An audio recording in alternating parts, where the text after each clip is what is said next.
మీకు తెలుసా? ఎటువంటి ఎగ్జామ్‌ని అయినా కేవలం కష్టపడడమే కాకుండా కొన్ని టెక్నిక్స్ ఫాలో అయితే ఈజీగా క్రాక్ చేయొచ్చని. ఈరోజు మనం ప్రపంచంలో అత్యంత ప్రభావవంతమైన 10 టెక్నిక్స్ గురించి తెలుసుకుందాం. సాధారణ స్టూడెంట్స్ నుంచి ఎక్స్ట్రా ఆర్డినరీగా అవ్వాలంటే వీడియో చివరిదాకా మిస్ అవ్వకుండా చూడండి. First technique, the pomodoro technique. Gap ఇచ్చి చదవడం. ఫ్రాన్సిస్కో సిరిల్లో ఈ టెక్నిక్ని కనిపెట్టాడు. కొన్ని లక్షల మంది ఈ టెక్నిక్ని ఫాలో అయ్యి అద్భుతాలు సృష్టించారు. ఈ టెక్నిక్ ఏంటంటే 25 నిమిషాలు ఫోకస్గా చదవండి, తర్వాత 5 నిమిషాలు బ్రేక్ తీసుకోండి. ఇదే రిపీట్ చేస్తుండాలి. మన బ్రెయిన్కి కొంత విశ్రాంతి ఇస్తే చాలా బాగా గుర్తుపెట్టుకుంటుంది. Second technique, active recall. చదివింది గుర్తుకు తెచ్చుకోవడం. నోబెల్ బహుమతి గ్రహీత రిచర్డ్ ఫైన్మెన్ ఈ టెక్నిక్ యూజ్ చేసి చాలా కాంప్లెక్స్ కాన్సెప్ట్ని కూడా ఈజీగా అర్థమయ్యేలా చేశాడు.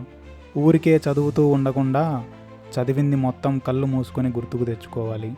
ఇది చదివిన విషయాలన్నీ మెదడులో ఈజీగా స్టోర్ చేయడానికి ఉపయోగపడుతుంది. Third technique, Feynman technique. నేర్చుకున్నది ఇతరులకు చెప్పడం.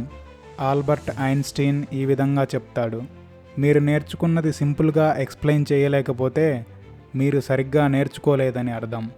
మీరు నేర్చుకున్నది ఫ్రెండ్తో కానీ లేదా మీతోనే కానీ ఒక 6 ఏళ్ల పిల్లాడికి చెబుతున్నట్టుగా చెప్పండి. కాన్సెప్ట్లు సింపుల్గా అర్థం చేసుకోవడం వల్ల విషయ జ్ఞానం లోతుగా అర్థమవుతుంది. Fourth technique, spaced repetition. స్మార్ట్గా రివిజన్ చేయండి, ఎక్కువసార్లు అవసరం లేదు. ఈ టెక్నిక్ని మెడికల్ స్టూడెంట్స్ ఎక్కువగా ఉపయోగిస్తుంటారు. ఇన్ఫర్మేషన్ని కొంత గ్యాప్ పెంచుకుంటూ వెళ్తూ రివైజ్ చేయండి. అంటే 1 రోజు, 3 రోజులు, 7 రోజులు అలా. ఇది విషయాన్ని చాలా కాలం గుర్తుపెట్టుకునేలా చేస్తుంది. Fifth technique, visualisation and mind mapping. Ideas అన్నింటినీ దృశ్యాలతో గుర్తుపెట్టుకోండి. బిల్ గేట్స్, లియోనార్డో డావిన్సీ లాంటి వాళ్ళు ఈ మైండ్ మ్యాప్స్ని యూజ్ చేస్తారు. ఏ విషయాన్నైనా చిన్న చిన్న విజువల్స్ని కనెక్ట్ చేసి గుర్తుపెట్టుకోవడం. ఇది మెదడులో కనెక్షన్స్ని క్రియేట్ చేసి గుర్తుకు తెచ్చుకోవడానికి ఈజీగా ఉపయోగపడుతుంది. Sixth technique, the 80-20 rule. ఎక్కువ శాతం రిజల్ట్స్ వచ్చే టాపిక్స్ మీద ఫోకస్ చేయడం. మాజీ ఆర్బీఐ గవర్నర్ రఘురామరాజన్ అన్నింటి మీద ఫోకస్ చేయడం కంటే ఇంపార్టెంట్ టాపిక్స్ మీద ఫోకస్ చేసేవాళ్ళు. 80% రిజల్ట్స్ ఇచ్చే 20% టాపిక్స్ మీద ఫోకస్ చేయడమే. ముఖ్యమైన విషయాల మీద ముందు దృష్టి పెట్టడం వల్ల టైం చాలా సేవ్ అవుతుంది. Seventh technique, the magic of self discipline. ప్రతిరోజు ఒకే టైంకి చేసేలా చూడండి. ఏపీజే అబ్దుల్ కలాం గారు ప్రతిరోజు చాలా కట్టడిగా ఒకే టైంని ఫాలో అయ్యేవాళ్ళు. ప్రతిరోజు ఒకే టైంకి చదవడం వల్ల అది అలవాటుగా మారుతుంది. ప్రతిరోజు ఒకే టైంకి చేయడం వల్ల బ్రెయిన్ ఈజీగా అడాప్ట్ చేసుకొని చక్కగా గుర్తుపెట్టుకుంటుంది. Eighth technique, the power of group studies. ఇతరుల నుంచి నేర్చుకోవడం. సుందర్ పిచాయ్ తన కొలీగ్స్తో ఎక్కువ డిస్కస్ చేస్తుంటాడు. ఇది విషయాన్ని లోతుగా అధ్యయనం చేయడానికి ఉపయోగపడుతుంది. మొత్తం గుర్తుపెట్టుకోవడం కంటే డిస్కస్ చేస్తే చాలా బాగా గుర్తుంటాయి.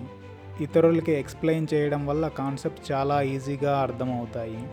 Ninth technique, stay physically and mentally fit. Exercise and meditation. Steve jobs focus improve అవ్వడానికి మెడిటేషన్ చేసేవాళ్ళు. ఎక్సర్సైజ్ మెదడుకి ఆక్సిజన్ అందేలా చేస్తుంది. మెడిటేషన్ ఒత్తిడిని తగ్గిస్తుంది. ప్రశాంతంగా ఉండే మనస్సు చాలా మెరుగ్గా మరియు చురుగ్గా పనిచేస్తుంది. 10th technique, avoid last minute cramming. ఎగ్జామ్కి ముందు బాగా నిద్రపోండి. Warren Buffett extra study hours కంటే నిద్రకే ప్రాధాన్యత ఇస్తారు. ఎందుకంటే అతను ఫ్రెష్ మైండ్ బెటర్ డెసిషన్స్ని తీసుకుంటుంది అని నమ్ముతాడు. ఎగ్జామ్కి 8 గంటల ముందు చదవడం ఆపేసి ప్రశాంతంగా నిద్రపోండి. నిద్ర జ్ఞాపక శక్తిని బాగా మెరుగుపరుస్తుంది. ఫైనల్గా ఎగ్జామ్స్ అంటే ఎంత చదివాం అనే దానికంటే ఎంత స్మార్ట్గా చదివాం అనేదే ఇంపార్టెంట్. ఈ 10 టెక్నిక్స్ అప్లై చేసి మీలో కలిగిన మార్పుల్ని కమెంట్ సెక్షన్లో చెప్పండి. ఈ టెక్నిక్స్లో ఏదైనా ఇప్పటికే ఫాలో అవుతున్నా కమెంట్ సెక్షన్లో చెప్పండి. Thank you.